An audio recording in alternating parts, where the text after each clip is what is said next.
On the morning of April 12, 1961, the Vostok 1 spacecraft lifted off as Soviet pilot Yuri Gagarin became the first man in space.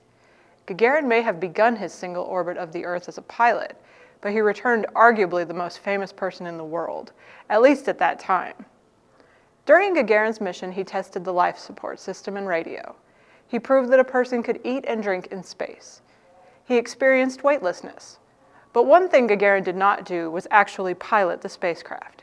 Everything in the craft happened automatically. He even ejected automatically. Once safely away from the craft, a parachute in the seat opened. Then moments later, the cosmonaut separated from the seat and opened his personal parachute for the final descent to Earth. Gagarin's flight was truly historic, with one little hiccup.